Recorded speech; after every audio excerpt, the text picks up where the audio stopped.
Boa tarde, queridos alunos. Vamos então hoje falar sobre dogmática jurídica na nossa disciplina de Teoria Geral do Direito. Eu enviei um texto para vocês que trata da relação entre a ciência do direito e a dogmática jurídica. Embora elas tenham o mesmo objeto de estudo, que é o direito positivo, a teoria geral do direito e a dogmática jurídica apresentam algumas diferenças. E é sobre essas diferenças e também sobre as aproximações entre elas que nós vamos tratar agora. Então, o objeto da dogmática jurídica é o mesmo objeto da teoria geral do direito, que é o direito positivado, ou seja, aquele direito que está nos códigos, aquelas leis, as normas que estão positivadas, que estão escritas nos códigos. Primeiro vamos tentar nos aproximar do conceito de ciência. O que é a ciência, senão um método que procura saber, conhecer para interpretar a realidade e buscar o conhecimento? A ciência é a busca incessante pelo conhecimento e pelo saber.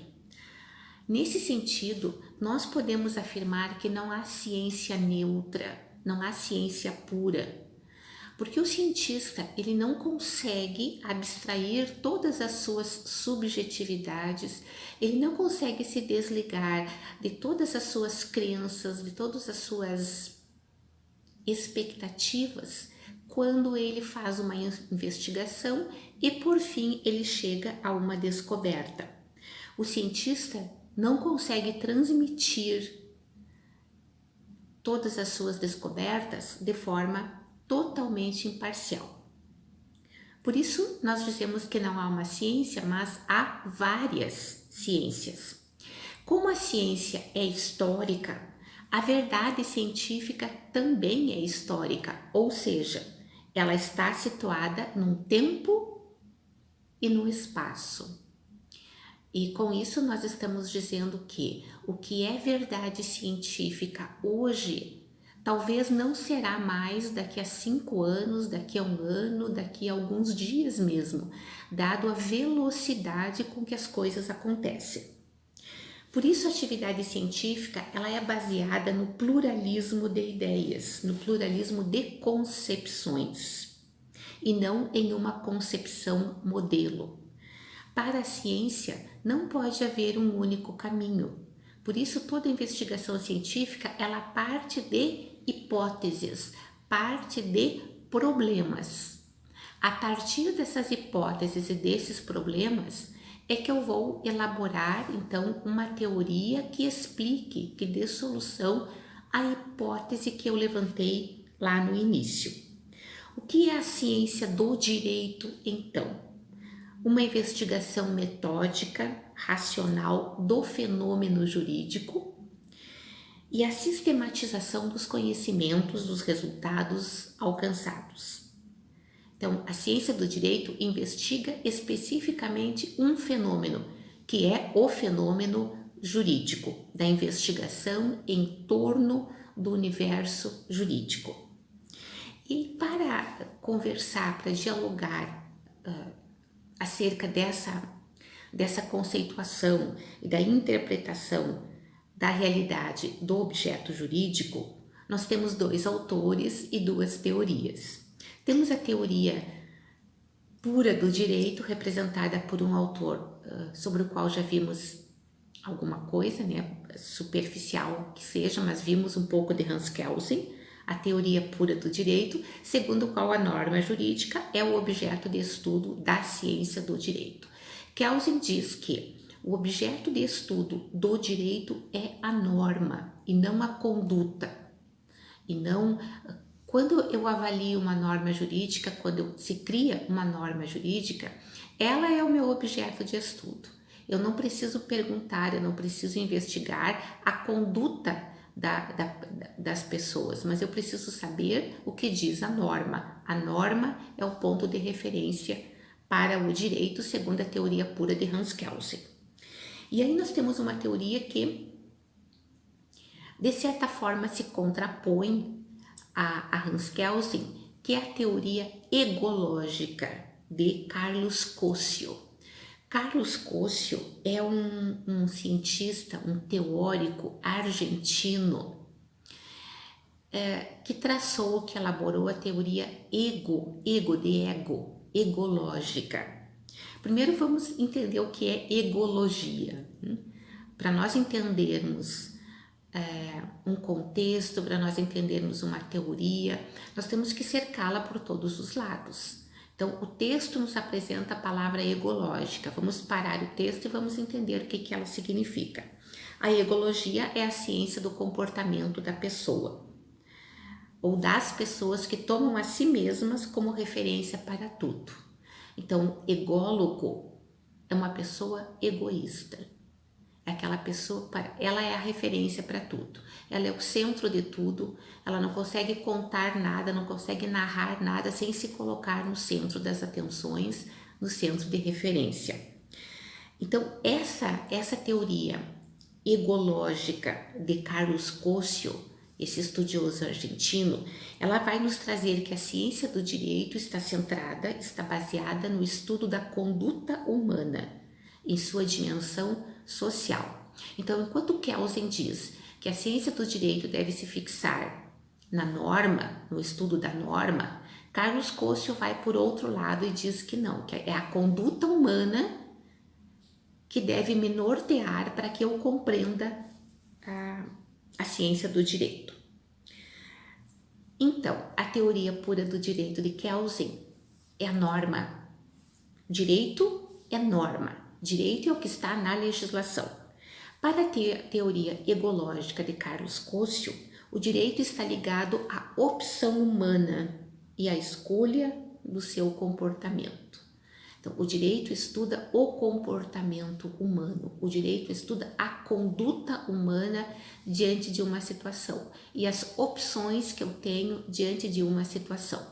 Por isso é egológica, de ego, centrada no eu, na minha escolha, nas minhas decisões. Kelsen não nega a conexão do direito com as outras ciências.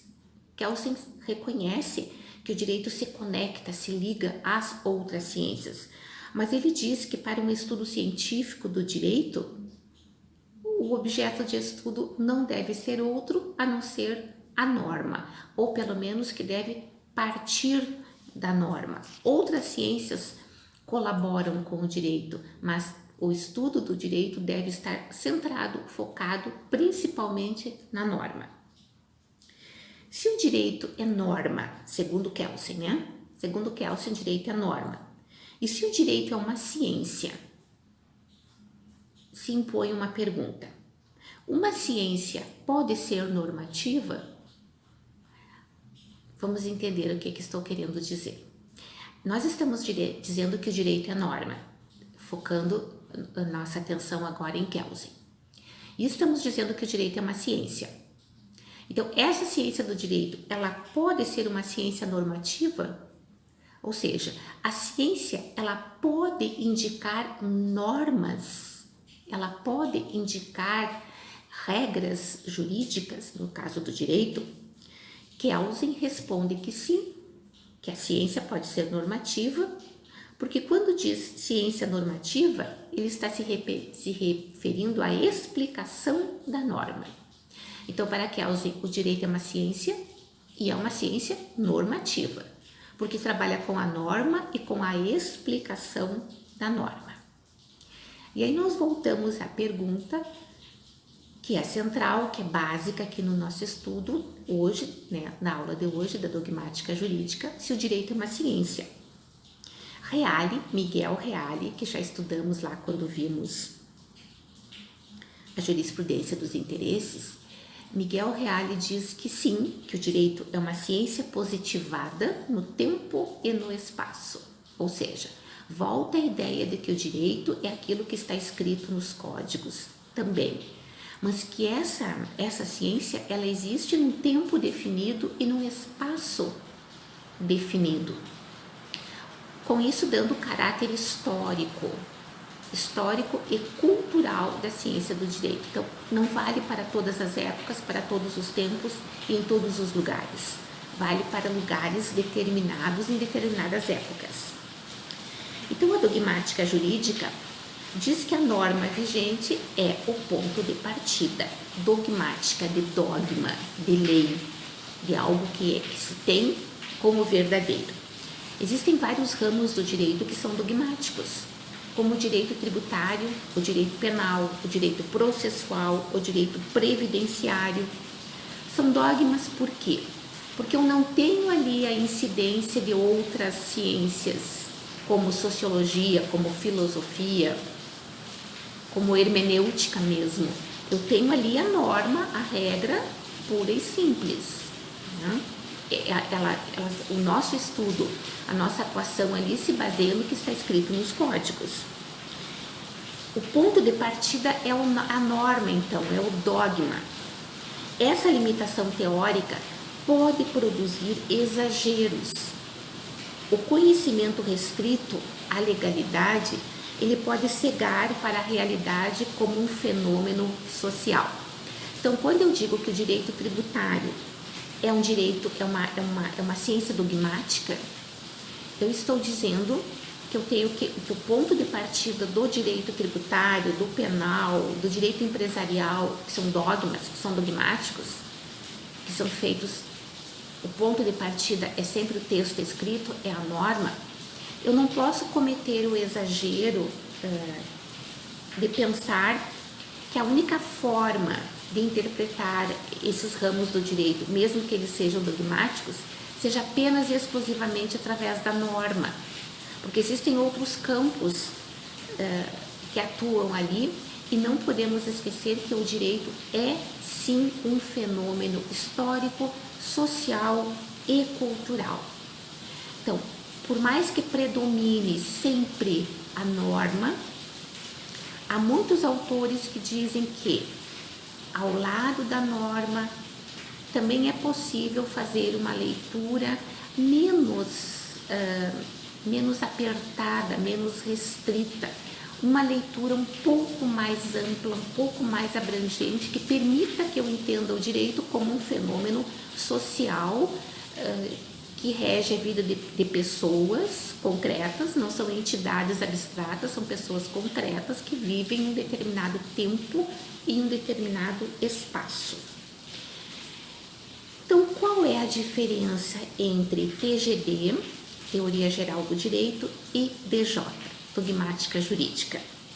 A Teoria Geral do Direito, ela estuda as estruturas formais e os conceitos jurídicos fundamentais que são comuns a todos os ordenamentos jurídicos. Então, a Teoria Geral do Direito é uma fundamentação teórica que vale para todos os ordenamentos jurídicos. Em todos os ordenamentos jurídicos de todos os países estudam o conceito de direito, o conceito de justiça, estudam as teorias, estudam autores, estudam tudo aquilo que nós temos no nosso conteúdo de Teoria Geral do Direito, claro que com variações, né? É evidente que há variações de um lugar para o outro, mas no limite todos estudam esses conceitos que são básicos, né? Que são fundamentais para a fundamentação teórica dessa disciplina. Já a dogmática jurídica, ela sintetiza e descreve o direito positivo de um certo ordenamento jurídico, no seu tempo e espaço determinados. Então, o Brasil tem uma dogmática jurídica, a Argentina tem outra dogmática jurídica.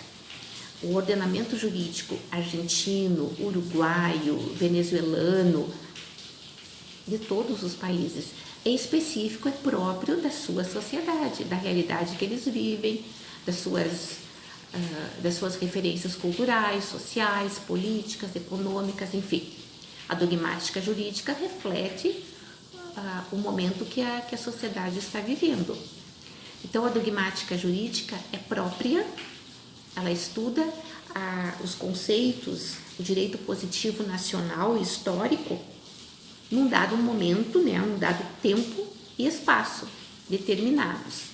Ao passo que a Teoria Geral do Direito é comum a todos os ordenamentos jurídicos. E aí nós chegamos a uma conversa, a uma análise que é muito interessante, que é a neutralidade científica. No Brasil, nós temos um professor, o Hilton Japiaçu. Ele é da Universidade Federal do Rio de Janeiro e ele escreveu o mito da neutralidade científica, onde ele descreve como é impossível que a ciência seja absolutamente neutra. Sempre vai haver um componente subjetivo, por menor que seja, por mais sutil que seja, sempre o cientista vai deixar transparecer na sua teoria um pouco das suas percepções, um pouco das suas crenças. E como um expoente internacional desse estudo da neutralidade da ciência, nós temos Karl Popper. Ele é um filósofo, um filósofo austro-britânico. Ele viveu entre 1902 e 1994. O que ele diz? Que a ciência produz teorias falseáveis, que são válidas enquanto não forem refutadas. Então, a ciência, ela é verdadeira enquanto outra verdade científica não a refutar, não a desconstruir. Então, uma verdade, ela é científica enquanto não houver outra teoria que prove, que desconstrua, que prove o contrário. Exemplo muito atual. Ontem, dia 4 de junho, saiu a retratação de 2 cientistas que publicaram um estudo pretensamente científico em 2 revistas científicas de renome, muito prestigiadas, que é a revista The Lancet e a revista English Journal of Medicine. E era um estudo sobre a cloroquina e a hidroxicloroquina. Esses 2 cientistas, eles publicaram estudos que foram então divulgados nessas 2 revistas renomadas, nas quais eles estudaram os efeitos colaterais da cloroquina e da hidroxicloroquina em pessoas com hipertensão, se o medicamento propiciava ou não aumento da pressão arterial e também se havia complicações cardíacas. E eles publicaram os resultados dessa pesquisa e ontem publicaram uma retratação, que no mundo científico publicar uma retratação significa dizer erramos, os nossos resultados não correspondem à realidade, teremos que rever todos os nossos estudos, porque eles foram apressados, eles divulgaram dados errados, eles divulgaram o número de pessoas pesquisadas, até o número estava errado, eles contrataram pessoas, fazia parte da equipe deles, pessoas que não são cientistas, até um escritor de ficção científica que trabalhava nesse grupo.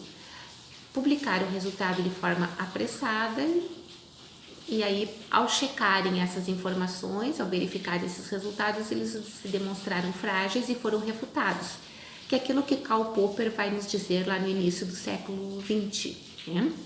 Durante o século XX, enfim, no início não, durante o século XX. Karl Popper nos disse que uma verdade científica, ela pode ser falseável, as teorias científicas são falseáveis, e que uma teoria científica ela é verdadeira até que outra diga que ela não é, até que apareça algo que contradiga, que se contraponha àquela verdade. Foi o que apareceu aqui, foi o que aconteceu aqui, agora, bem recente, em meio a essa pandemia. Os cientistas estão trabalhando incessantemente para descobrir causas, medicamentos, vacinas, enfim, e se apressaram a divulgar os resultados, tiveram que se retratar, tiveram que voltar atrás. Então, é disso que nós estamos falando, do valor da ciência, que é inegável, que é incontestável, é a ciência que nos salva, mas que também ela, a ciência, pode ser revista, deve ser revista. Quantos cientistas ao longo da história da humanidade precisaram verificar, precisaram revisitar suas teorias e dar a elas outras explicações. Aconteceu agora essa semana, ontem. Então também a ciência do direito, com isso nós não estamos tirando o mérito da ciência, ao contrário, estamos dizendo que os conhecimentos científicos são extremamente valorosos, assim como a ciência do direito também, mas que por vezes, em várias circunstâncias, precisam ser revistos. Agora a discussão no Brasil é o Marco Civil da Internet, né? Há duas propostas, dois projetos de lei, um tramitando na Câmara e outro tramitando no Senado. Nós já temos o Marco Civil da Internet desde 2014.